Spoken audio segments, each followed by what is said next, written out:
Another new week, another new Speedway conversation to be had. Welcome back to 360 Speedway.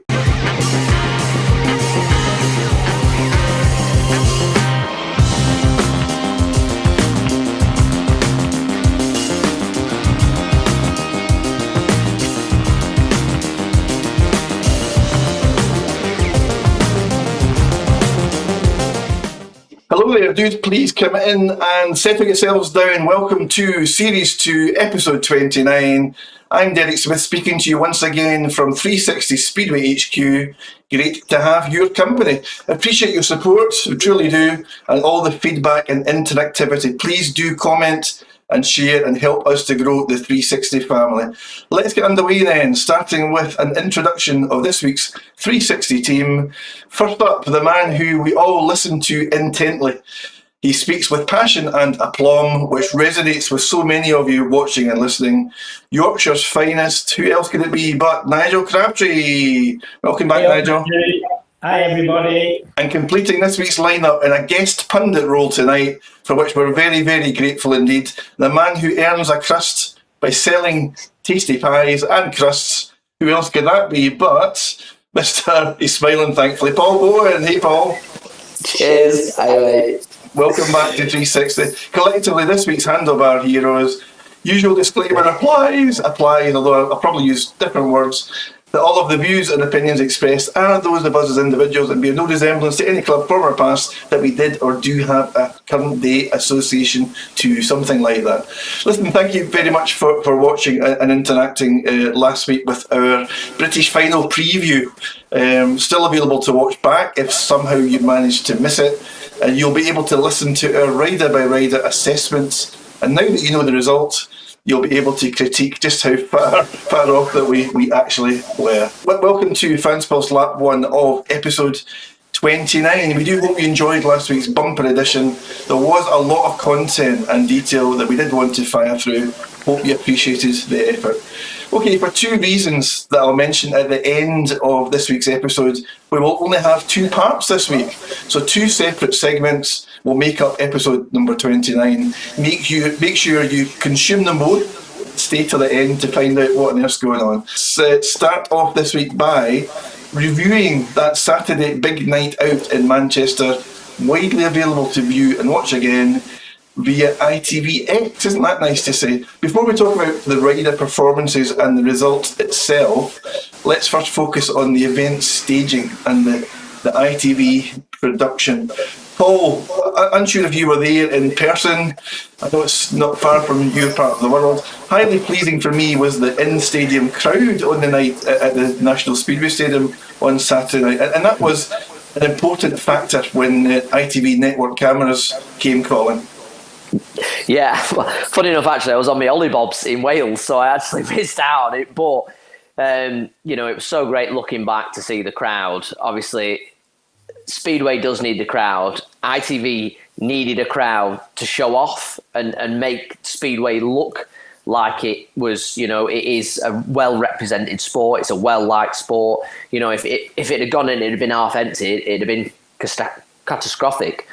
But I can't tell you how important it is a free-to-air channel that's took it. Like, I don't think people realise how important this is and how important it could be in the future to have someone like ITV. Like, ITV is one of the biggest. They've had the TT races on ITVX, which is obviously one of the biggest motorcycle events of the year.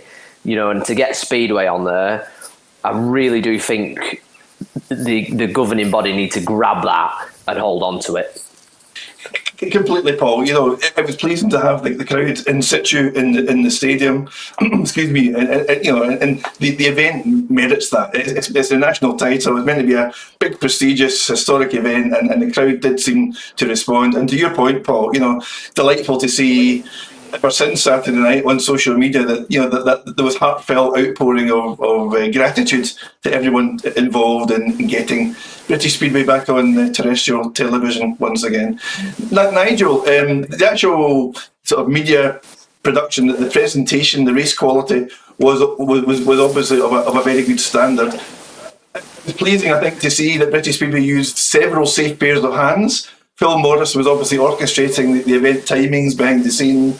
Messrs Tatum and Allen were on commentary duties, and Rory Schlein and Emma Louise Jones anchored the pits and Centigrade interviews very well. Perhaps just the odd camera angle issue from time to time during some of the heats, but overall, Nigel, I thought it was a very, very good production. I thought it was excellent, wasn't it? It was brilliant. Hopefully it was as good for ITV as it was as good for Speedway. Everything went like clockwork. Couldn't have been any better, could it? There was no accidents, no hold-ups. Everything went like clockwork. I believe it had to go like clockwork for the ITV. And it did. It was absolutely... Well, I don't think we could have got it any better. Obviously, Phil Morris was on the ball again. Wanted Phil getting him out as and when needed, which he did. And the racing was good. I think everything was fine. The crowd was good, like Paul says. I don't think it could have been any better for the Speedway side of it anyway. It would be interesting. I don't know if anybody's heard or read what the viewing figures were for it. I've not read anything about it. Has anybody else heard? I haven't. I did get a message today from a 360 viewer who suggested that they had used ChatGPT or something to quantify the viewing figures, and it was about 200,000. But I don't know where ChatGPT sourced that from and how valid that is. Hopefully before too much longer, there'll be some sort of official validation of the viewing figures. Paul, you're laughing. Yeah, I think that's quite. It's a lot. That's a hell of a lot. But I'm not saying it's if it is true, like and people did watch it. Don't forget as well, it is it's global ITV. It is a potential to get it, and if they've got 200,000 viewing eyes, that is massive for sponsorship. And I think if they're going to do another deal in the year, they really need to be very proactive with ITV and almost give the viewing rights for free to get it out to that many people. I know there was a deal lost this year and it was down to wanting more money, and you're trying to ask for more for a product that sells less. Now, if you want to get it out there, you want Speedway to be great again, it needs to go on free to air, and the clubs need to sort of take a hit on it for future development, because ITV is massive. And like I say, 200,000, if they can get that on the British final, where it was very short notice, imagine that as league racing throughout the year. I think it'd be massive. It would be highly encouraging. You've touched on something, Paul, that I was going to ask you about. In the lead up to the British final, the announcement about the ITV coverage did come at short notice. It only was four days or so before the event itself. On the back of that, if that number, if that 200,000 or thereabouts was indeed a sort of validated figure, that's got to be pleasing. That's got to be highly encouraging, as was the supporter reaction to it across social media ever since, Paul. Yeah, everyone's in favour of it. I think. Everyone's always said Speedway's a cheap sport, and what's cheaper than watching it for free on your telly? Obviously, you're paying Mr. Murdoch for your TV licence or whatever you're paying nowadays, but if you pay for it. Everyone is so keen. And the funny fact, I don't know if a lot of people know this, but like the Bellevue TV and BSN were all there, all helping it. The people that rely on a streaming were just there to support British Speedway, because they know they need something like this to happen. 100%, Paul.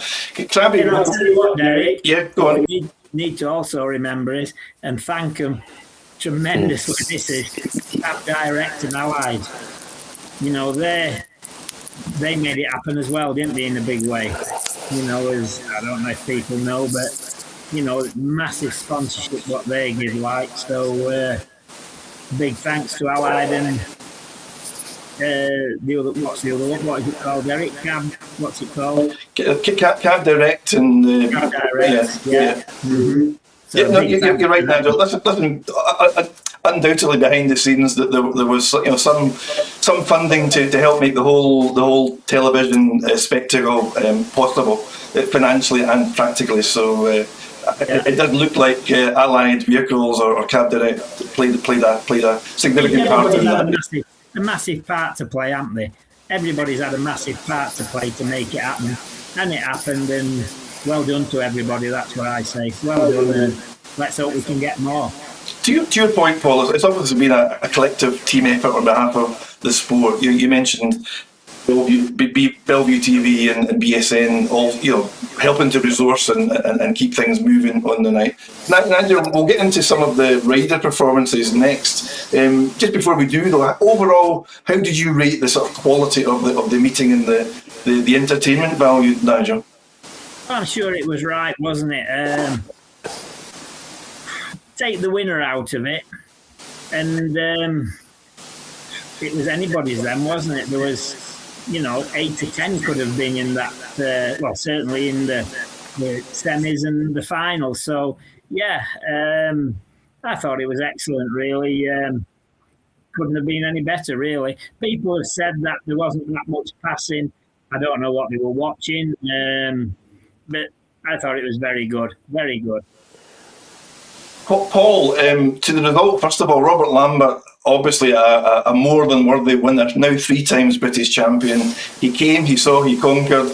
Exactly why he was universally labelled as the red hot favourite. Some fans don't think, even now, that he should have been eligible. Nigel commented on this last week, but that was as imperious and largely faultless a performance, and fully deserved to be crowned British champion, Paul. Yeah, well, for those saying he shouldn't be in it, I think you're a bit of a mug for saying that, because he's British, he's a champion. I don't understand why. It's not a give the trophy to the next best person final. It's the British final. We want the best British rider. Whether he goes out and smokes everyone is in or there. But he didn't have it easy, did he? Do you know what I mean? It was a few heats that he had to work for it. The guys in the GPs, he's in the top form of the GPs. There's no one else in the GPs in the match, so obviously he's at an advantage. But that's, you don't get any better by racing against slower riders. So to have Lambert in, I think people should be kissing his feet as he walks past, because the geezer's on fire, and what a spectacle. And thanks to Robert for coming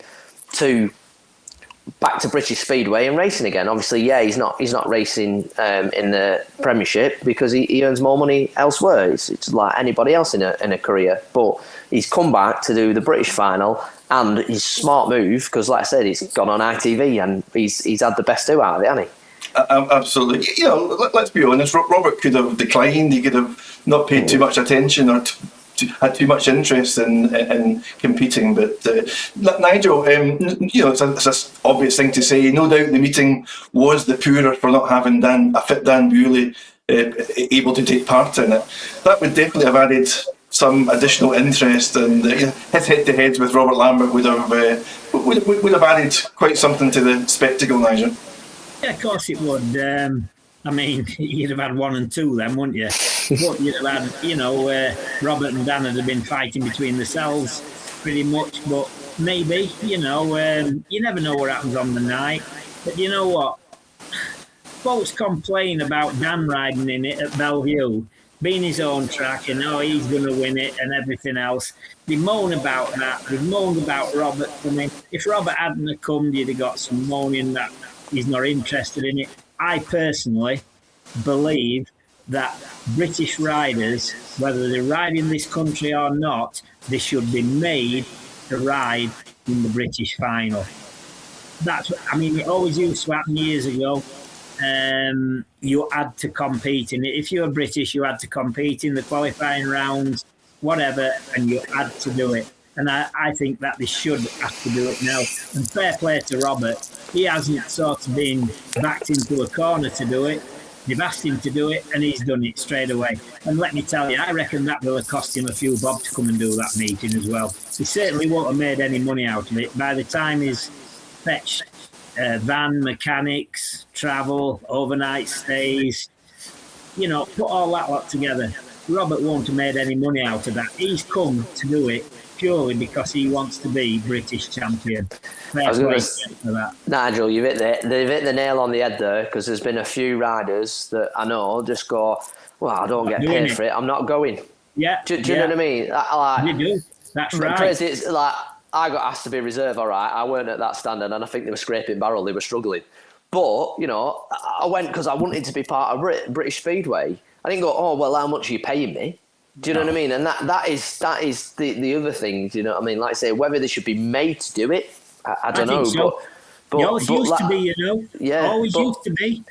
But yeah, well, yeah, you should be. And like I said, you should want to do it though. Do you know what I mean? Like they said, they had the semis this year, like to make it a bit more fair rather than picking who they thought was the best. They had the semis, which I thought was a great idea. And like I said, I think maybe they should be made to do it. And do you know what I mean? And obviously you've injury, and maybe you've got some sick notes. I don't know, but you know, if you can't do semi 1, you do semi 2, and if you do semi 2 and you're not so well, then I don't know. But like I said, really, they should do it. They should do it. But do they? If they've got the big final like that, and they've got the ITV, do they up the price purse a little bit so it's worth doing it?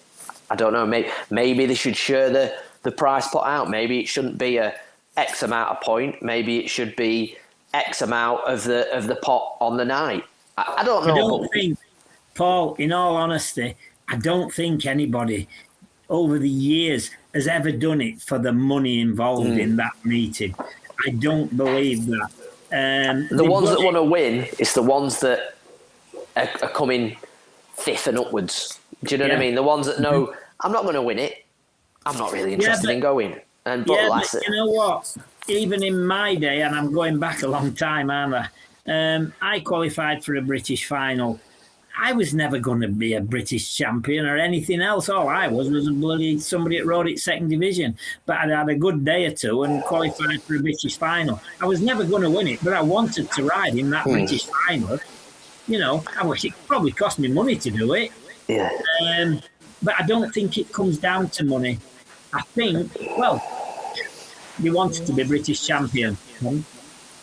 Yeah, for me, it's more questionable if riders have to be persuaded to ride in their own national title. And surely, if you don't want to do it for yourself, if that's not your primary reason for doing it, surely you've got an obligation to your supporters and your sponsors to do it. I was going to say, like, the sponsors is a massive thing. Do you know what I mean? It's one of the biggest watched things, and it's always been on the streaming. It's always been on the telly. Funny enough, I was having a conversation with Josh Pickering about sponsorship and being out there. Josh is probably the best rider for BSN and presenting, because he's always getting his name out there. He's always sponsoring. I speak to some riders and I'll go be like, do an interview. No, you're doing nothing for yourself for sponsorship. Like I said, that is a prime spot. If you get the chance to go on as a British final, you should snatch it, because you're never going to get as many views on your bike as that day. Thanks, guys. Let's pick out a couple of more notable performances. I'm not going to identify any riders. I'd like you guys to do it. So Crabby, let's look at, and I'm going to leave you off the top of your head to pick out a couple of riders who most likely will have left the National Speedway Stadium on Saturday feeling a bit dejected, feeling a bit down in the mouth. I picked out a couple of riders that I might have selected. But over to you, Nigel. Who do you think would have left feeling a bit down in the dumps on Saturday? Why have you asked me to pick up the dejected ones? Why haven't you asked me to pick out the ones that's leaving as happy as Larry, like? You know, because we know who that one is, don't we? I think I get these two mixed up, Drew Kemp and Anders Rowe. I get them mixed up. Which one didn't really finish races? It was, Anders made the semi-final, so it was Drew Kemp who did have a good night, yeah. And you know what? Yeah, and one thing, I'll get shot for this, like, but fair enough, I've been shot before, haven't I? I see him many times and he doesn't finish races, or he gives up. Second, third lap, he gives up and doesn't bother. Why? You know, you never know. Somebody might have a breakdown, but be able to keep going slow. You never give up, do you? You never give up. he must have gone home disappointed because he's capable of more than that. And when he's got his right head on, he can score points. So I reckon he'll have gone home quite disappointed. And another one who I tipped, really, Danny King. I thought Danny had done better than he did. I don't think Danny would be over happy with himself, because he can go well round Bellevue. So, yeah, but go on, I'll let you go now, Derek, and I'll let you go and ask Paul the easy question now. Who's the surprise ones? Well, just before I do, I'm going to ask Paul, any riders that Nigel didn't identify that you felt would have been disappointed on Saturday night? I'd have probably said Dan Thompson, really, because I think he deserved to be in the final myself. I think he's riding real well lately, and I've got a bit of a soft spot for him at the moment. I just think he's coming on, and I think he was unlucky not to get in the final. Personally, you don't think he'll be disappointed though, Paul? No, but I think as a rider, do you know what I mean? He'll have wanted to be in that final. Yeah, I mean, whether you've had you know what I mean, you can have a good night and still walk away with your head down because he's not been in the final, and I think Dan's in one of his breakout years, certainly. Obviously, he's had a bit of injury, bless the lad, which maybe affected him. I don't know. I think so, because he hasn't just been as red hot since he come back for whatever reasons he was before. Hey, believe me, I'm a big Dan Thompson fan as well. Like you say, I tipped Dan right at the beginning of the season for doing well. And yeah, I'd have loved to have seen Dan in the final. Yeah, I just think he just deserves that little bit of a big break. He's putting a bit into his media as well at the moment, and I think if you're not watch his YouTubes, you'll see a good insight. And Dan's probably not a comfortable media guy, but he's trying to get himself out there. He's racing well. He's racing everywhere. He's probably come back from injury a little bit early, and I just felt like he might have come away and thought, bloody hell, I could have been in final. And I think he's the one that I think I'd have liked to.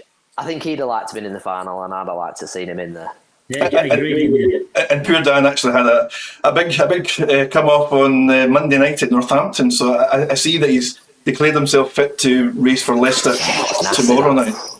I didn't actually see it, Paul, but by all accounts, him and Nick Morris had a band coming together. Yeah, it wasn't great. Well, one rider that neither of you have mentioned who I did expect to. We let you do it. that was a tactic. It's a rider that we spoke about last week in terms of a potential finalist. Tom Brennan, I didn't think had a good night at all on Saturday, and I know Tom will be pretty down about it, I'm sure. Yeah, Tom again. I think he's still suffering from a little bit from injury, and he's had a lot of pressure on him. Tom, I think he started off number 1 at Ipswich. Yeah. Do you know what I mean? A lot of pressure on him. Was it too much? I don't know. And obviously sometimes. He'll come right, Tom. He'll win a British final at some point. I don't know when, but he'll win one. I wouldn't bet against it. Paul, I'm going to stick with you because Nigel gave me a hard time earlier. On the upside, which rider? Just pick one rider who will have left Saturday night with the biggest smile in Manchester. There's going to be one. I don't think has he left school yet? I don't think he's got his GCSEs.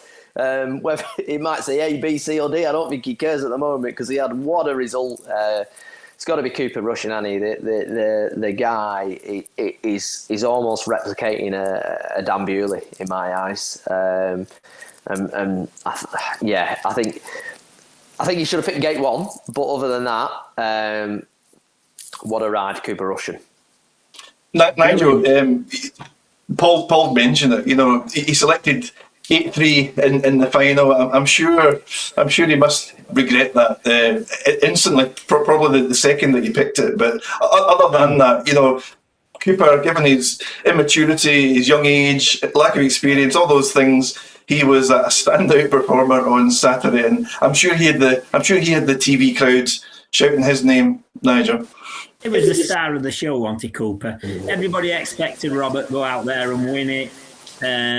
Cooper was the star of the show, and what a great kid. You know what? One of the things I love about him, and that every time he's interviewed, He's always smiling, happy. They interviewed him at the British final there, didn't they? I mean, he's got plenty to smile and be happy about, like. But he's always smiling, always happy. He must be a dream for anybody because he's always so positive with himself and that. What a great kid he is, and what a future he's got, hasn't he? You know, as you say, Paul, has he left school yet? What did he say? He didn't need a maths A level to go around in circles. Yeah, you know, what a kid. Absolutely, you know, and they say we haven't got any kids coming through. I think we've got a few coming through. I think it looks brighter now than it has done for quite a few years anyway, but Cooper is just right. And Will Cairns, he'll have been disappointed, Will a little bit with his performance, I think. But both of them, you know, what future the pair of them's got, haven't they? Great for Speedway, and good luck to them. I hope they come on and really give it a good kicking and get on with it. Let's see them in Grand Prix. Listen, I'd like to stick in a notable mention for Ace Piper, who I thought had a couple of good rides in particular, and you know when he probably wasn't expected to be scoring in those heats, and I think he finished with 7 points if I'm not mistaken, and Ace will have been delighted with his efforts. He did, and do you know what's disappointing about him?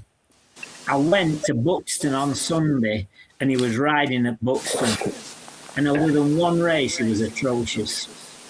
He absolutely rode out of his skin at Bellevue, didn't he? Well above what, you know, we all thought, I think. And then at Buxton on Sunday, I was expecting to see big things from him. And really, I don't know. Don't forget, Nigel, it's the track and the day, isn't it? Do you know what I mean? You can go to Bellevue's very easy to ride, very to be comfortable at. Buxton, I'm going there this Sunday for the big meeting. I hope you guys are looking forward to that. The Steve Casey Memorial. Yeah, really. A few pies are going up there. But you know, Buxton. When I rode at Buxton, it was a tricky track. You know what I mean? You could go one day, and I don't know what it's like now. And it's chalk and cheese to Bellevue and Buxton. But you know, again, I find it funny when guys go, "Oh, well, he's had a bad day, or he's not trying, or he's crap." But do you know what I mean? Some days it's just not your day, is it? And I think when you're young, you can't go out and beat the riders who Ace beat fair and square, and then go out and perform like he did. He should have done more. I was disappointed in him because I was looking forward to seeing him after the British final. And he was very disappointing. I hope he was disappointed in himself. Because that's a bit harsh. No, it should be.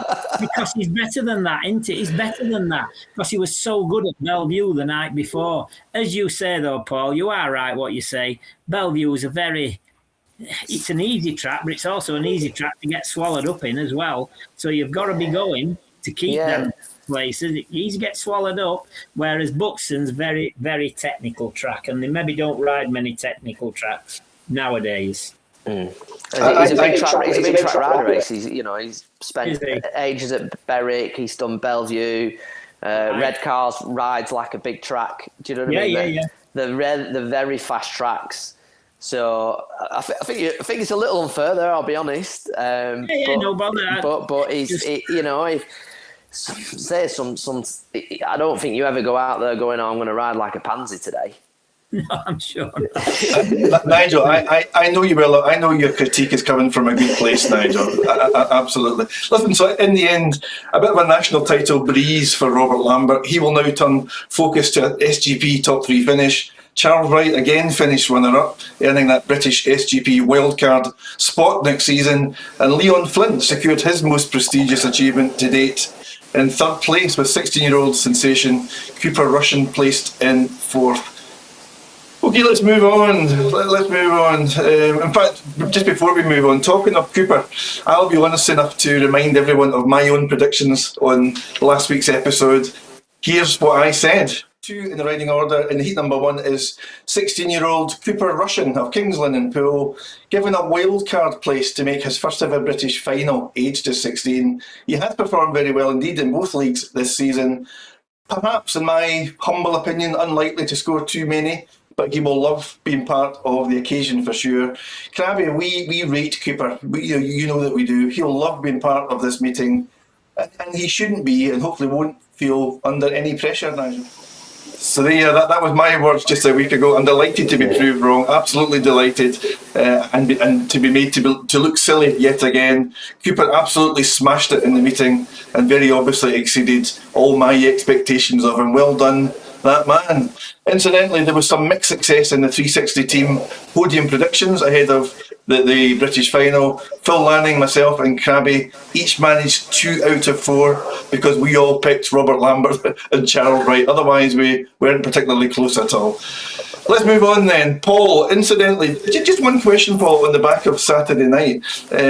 How much, if at all, might the performances in the British final influence Team GB World Cup final selection? Have Charles Wright and Leon Flint now cemented their selection? Does it give Ollie Allen a bit of a headache, do you think? I don't think so. Ollie's smart. You know, I mean, he sees other riders, and now just brought it up about Ace. Just because you go around Bellevue, I don't know where the final. Where's the word final this year? It's in Warsaw. Warsaw, yeah. So yeah, probably you'd kind of be wanting to pick those guys. I'd throw Cooper in there just for good measure, as a reserve. But yeah, no, Ollie's not stupid. He'll pick the right team. No doubt about it. And that, a reminder, comes around on the 29th of August, so we're edging closer to that World Cup final. Let's move on. I was surprised, pleasantly so, to read this week that recently retired 3 times world champion Tai Woffinden has announced that he will be staging his British testimonial on the 3rd of October at Northampton Speedway, giving us all an opportunity to support Tai one last time on these shores. Nigel, like me, were you slightly surprised to read that the event will be staged at Northampton? Why not, I guess, Nigel? But nonetheless, a little bit of a surprise for me. Would have been riding had he not been injured.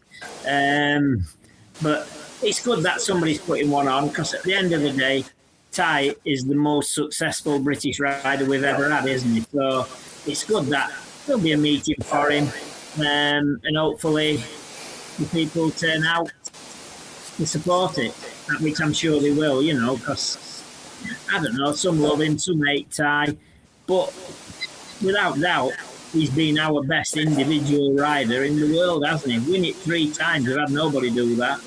Just a pity.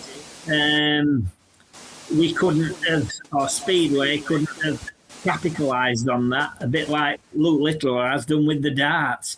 Pity Speedway couldn't have had Tai up there and made it work, but anyhow, it didn't, so we move on. But no, Tai's got his testimonial, and well deserved as well. I hope he has a good day. I don't think, is Tai going to ride it? He won't ride it, I would be surprised. Well, or would I be surprised? I don't know. Don't get it wrong. I hope he doesn't. He might do a few laps, might he, himself on a bike on his own. That'd be good for him to see. But no, he's retired. He's finished. Keep retired, Tai. Enjoy yourself now. Josh Pickering, Chris Holder, the first named riders as confirmed starters.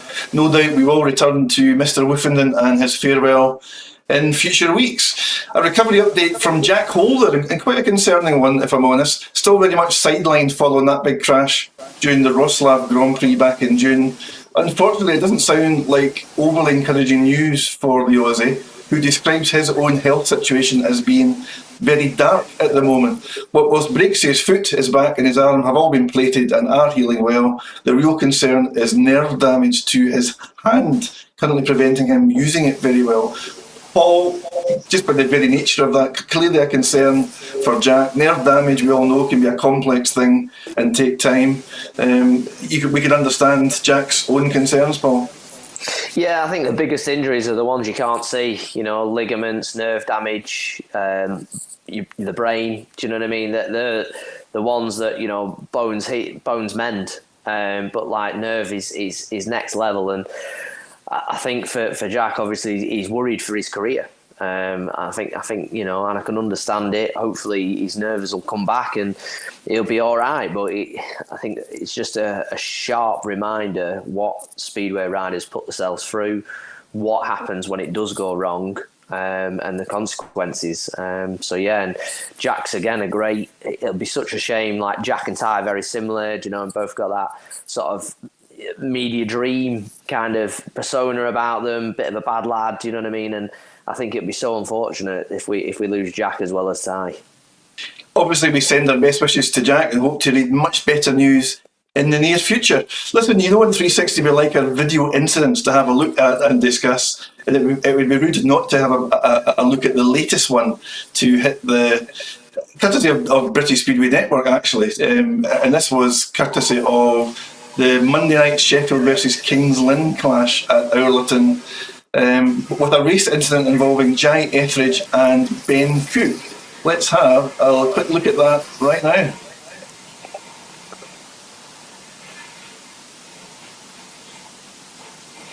So Nigel, just as we're looking at these images, the first thing I'd like to put on record is that we're not at all singling out poor Jai Etheridge, because he did feature in another clip that we debated a number of weeks ago. But to this one though, Nigel, we've got this on loop so you can see it on repeat. What's your view, Nigel, and your interpretation of quite what happened? Well, all I can go off, Derek, because I don't know which is which.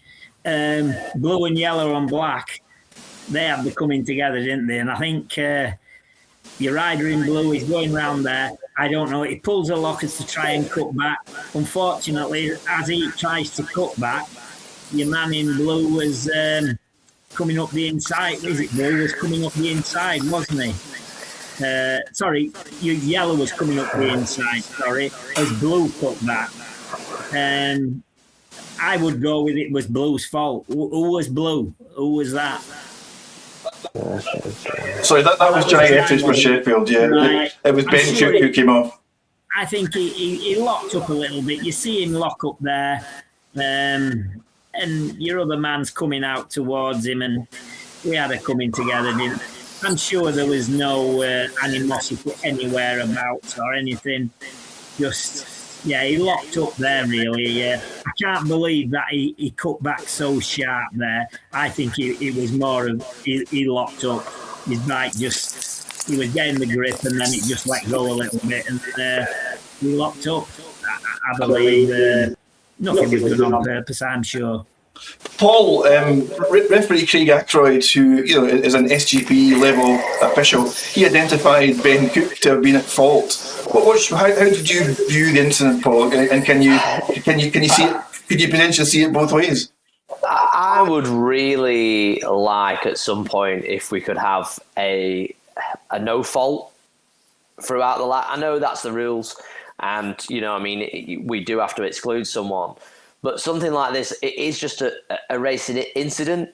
The other thing I would argue is that, to be fair to Paul, if Ben hadn't have been there, it almost looks like Jai'd go on the grass. It did, yeah, definitely. Do you know what I mean? Like, so there. Do you know what I mean? The way he's going, he might have just snuck on that inside, but to turn that sharp. Again, Jai's not done it on purpose. He's just, I think, maybe lost his balance a little bit, but also chasing the lead. Do you know what I mean? He's gone out there. You can just see him there, and he's just thought he'll cut back. And I think he's just probably put too much pressure on the seat to slide it out a little bit. But to me, he almost looks like he's going to go to the grass. Definitely. So I can see why. Do you know what I mean? That really, Jai probably should have gone. Would it be the argument that Ben's... I don't think Ben had time to react, to be honest. Although Jai was in front, Ben, you can say, maybe you should read it. It'd have been interesting to have a helmet cam on each. But to be honest, again, Ben didn't have anywhere to go. Yeah, but if you notice, Paul, Derek, when that moment he locked up, and this happens all the time, doesn't it? His leg comes off the foot peg, the leg starts waving in the air, and then he locks up. Yeah. And that happens time after time after time, doesn't it? To me, 100%, it was Jai Etheridge's fault. I don't know how the referee could call it any other way. Because, as you rightly say, Paul, he was heading for the centre green at that point when they hit each other, wasn't it? So you don't turn that hard round Sheffield, do you? You No, know, that's what I said. It's a fast track to be turning that hard. you don't turn that hard. So I think Craig Ackroyd, you say, were referee. I think Craig got that one wrong, 100% wrong. Thank you, guys. And listen, that's why we're talking about it. It caused a lot of reaction on social media, and yeah, it's a racing incident. And don't we just love analysing and picking over things like that? So big credit to BSN for capturing the moment and sharing that with us. Incidentally, rain, remember that stuff? Rain actually brought the meeting to a premature halt on Monday night, with Sheffield taking the win, although the Stars did claim the aggregate bonus. Listen, you'll know in recent weeks, and we'll continue to do this for a period yet, we're keeping a bit of a close eye on the playoff jockeying for positions in the Premiership and the Championship. No material changes since last week, but some notable meetings just to very quickly identify in the coming days. That kicks off tomorrow night as we have this conversation. Ipswich versus Leicester, a key meeting for the Witches as they look to strengthen their qualification hopes. And the Lions now know that Dan Thompson has declared himself fit, although they'll operate rider replacement for Nick Morris tomorrow night. On Friday in the Championship, a few meetings, Edinburgh and Berwick. Both clubs will still feel that they can secure a playoff place. Edinburgh are currently in the stronger position. It's pretty much a must-win for Berwick, and the Bandits will need to find something extra on the road. Could former Monarch Victor Palavara come back to haunt his former club? Over in my part of the world, Glasgow will host Poole on Friday night. Glasgow have drafted in Anders Rowe and Ans Gremmick for this meeting as guests. Can the Tigers side, not at all dominant at home this season, see off a Pirate side who will have no fears about travelling to face their Scottish rivals? A Glasgow win would be more decisive than a Poole loss, in my opinion. And down in East Links, Scunthorpe and Workington come together. The Scorpions will be looking to take all 3 points on offer and maintain their top 4 placings. Crabby, just to bring you in quickly, of all those meetings that I've just touched on, Crabby, I see Berwick's trip to Edinburgh as being the only must-win really out of that bunch, and not for the first time. Berwick are going to have to try and overcome that Achilles heel of theirs to win on the road, Nigel. Yeah, it's a big one for Berwick, this, isn't it? And I've got to hope Berwick do it, because I tipped them to get into the playoffs at the beginning of the year, didn't I? So we've got to hope Berwick do it. But Edinburgh seem to be doing very well. But you say Nick Morris is out at the minute. He was in a crash with Dan Thompson on Monday, so Nick needs some more time to recover. Yeah. So is he not riding Friday then? To be confirmed. He's definitely not riding Thursday. Not sure about Friday. I mean, he'll be a massive loss to him, won't he? Because he has just been in some right form this last few meetings, hasn't he? He's been knocking up win after win after win. So they'll be a bit disappointed if they haven't got Nick Morris, I'm sure. But hey, that's the way it goes. We'll see. But tough one for Berry. And you know, you're going on about Leicester at Ipswich, yeah? Have Leicester not been travelling very good just lately? Have you not had a couple of defeats here and there? They set their lot heavily at Bellevue a couple of weeks ago. I mean, I see Ipswich and Leicester as very similar sides, in so much as they've got that in strength depth for both sides, really. Yeah. But that could go either way then, couldn't it, really, I suppose?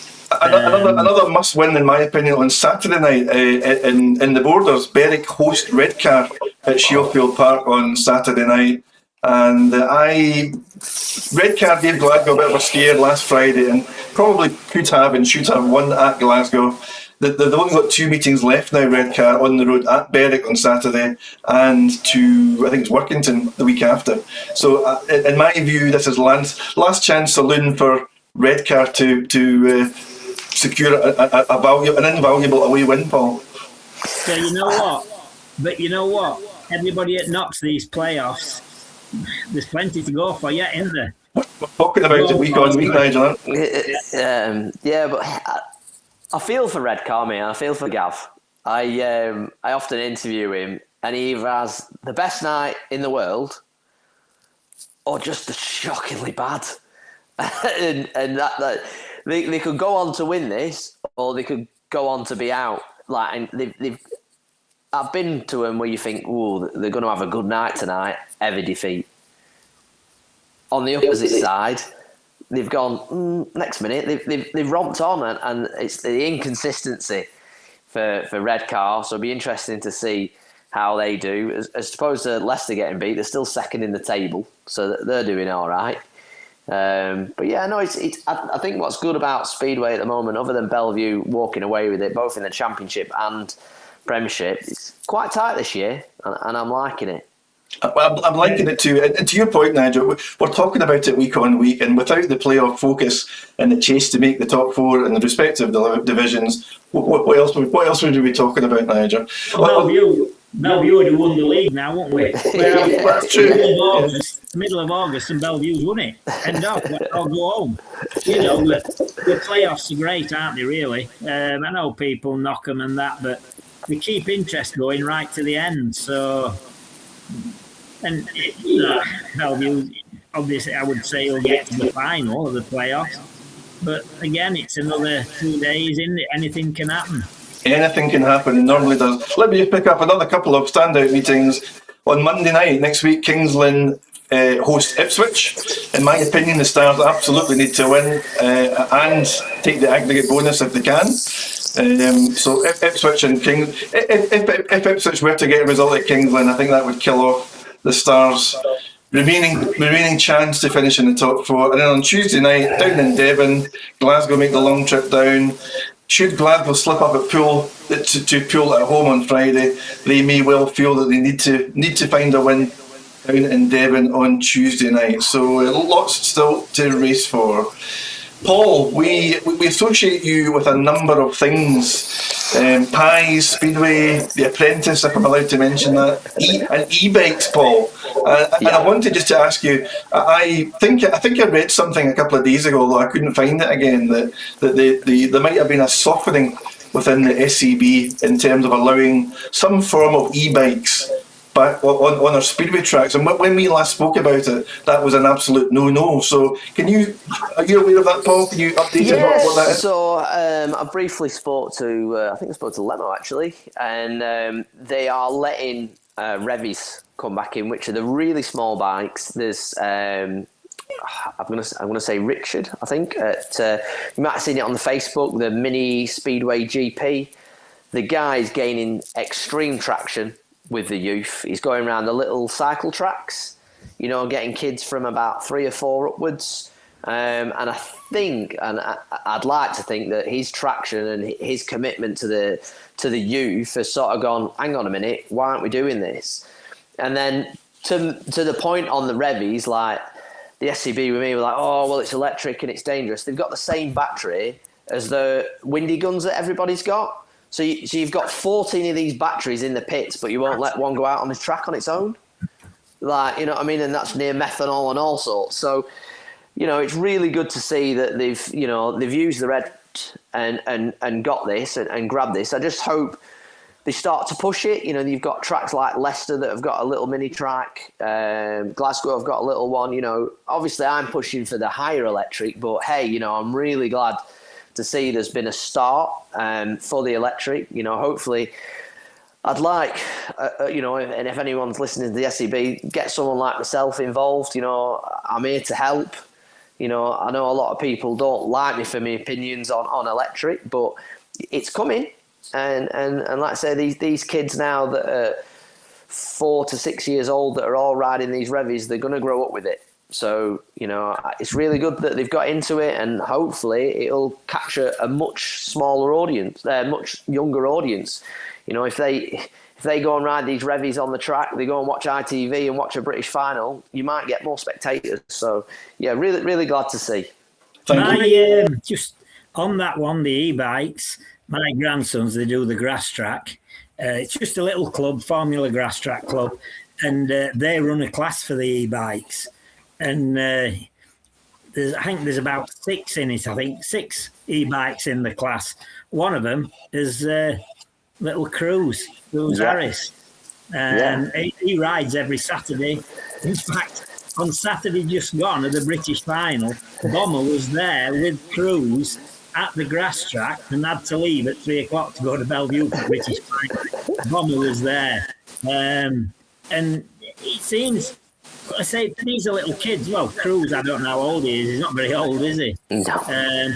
You know, and I think there's 6 or 7 in that class of e-bikes. Every fortnight it is.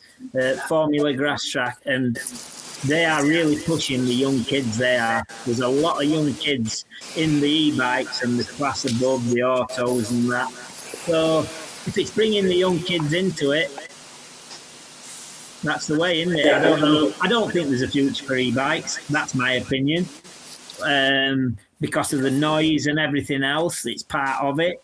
But if it gets the kids started, bring it on. Let's have more of it. Thank you, guys. Okay, listen, that will do us for Fans Pulse Lap 1. Please stay with us for Fans Pulse Lap 2, which will auto start shortly. We're going to be refreshing our thinking on why Speedway is failing.